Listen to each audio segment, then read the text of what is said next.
एक बार की बात है, एक रियासत के मंत्री ने राजा को अपनी बेटी के विवाह समारोह में निमंत्रित किया। जब राजा अपने परिवार के साथ विवाह समारोह में पहुंचा, तो मंत्री उन्हें सम्मानपूर्वक विशिष्ट आसन पर बैठाने के लिए गया। तो मंत्री यह देखकर बहुत लज्जित हुआ कि एक सफाई कर्मी वहां बैठा हुआ था।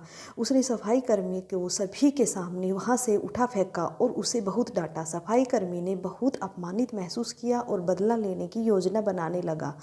अगले दिन सुबह वह जब राजा का कक्ष साफ करने गया, तभी वह जानबूझकर बड़बड़ाया, राजा कितने नादान हैं, उन्हें यह पता नहीं कि रानी और मंत्री के बीच क्या चल रहा है। राजा आधी नींद में था। यह क्या बकवास कर रहे हो, उसने पूछा।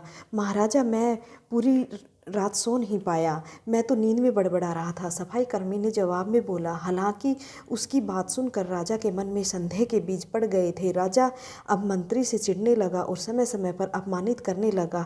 एक दिन तो उसने द्वारपालों से कहा कि मंत्री को महल में घुसने न दिया जाए। मंत्री राजा के व्यवहार से बहुत चकित था, लेकिन कुछ विचार करने के बाद उसे समझ में आ गया कि सफाई कर्मी ही उसके लिए जिम्मेदार हो सकता है। मैंने उसका अपमान किया था और उसी का उसने बदला लिया है। अब मुझे उसे दोबारा प्रसन्न करना होगा, तभी वह राजा की निगाह में मेरा सम्मान दोबारा दिला सकता है।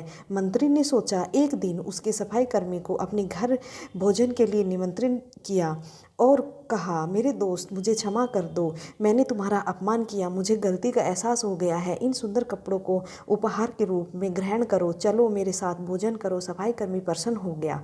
यह सोचने लगा, मंत्री तो अच्छा आदमी है, मैंने ही उस दिन गलती कर दी थी। अब सफाई कर्मी प्रसन्न था और प्रयास करने लगा कि मंत्री के बारे में राजा की धारणा बदल जाए। एक बार जब वह राजा के कक्ष में गया तो राजा सो गया था। वह बड़बड़ाने लगा, अरे राजा तो दासी के साथ प्रेम संबंध है, बड़ी लज्जा की बात है। राजा ने उसका बड़बड़ाना सुना और उठकर बैठ गया। राजा ने सफाई कर्मी को बहुत डांटा। सफाई कर्मी बोला, क्षमा कर दें महाराज, मैं पूरी रात सो नहीं पाया, इसलिए दिन में ही नींद में बड़बड़ा रहा था। राजा को अपनी गलती समझ में आ गई। इस तरह की अफवाह के चक्कर में आकर उसने बहुत अच्छे सलाहकार की अनदेखी शुरू कर दी थी। राजा ने मंत्री को बुलाया और दोनों फिर से मित्र बन गए। इसी तरह के और वीडियोज़ के लिए प्लीज़ चैनल को सब्सक्राइब करें और वीडियो को लाइक करिए। Thank you friends.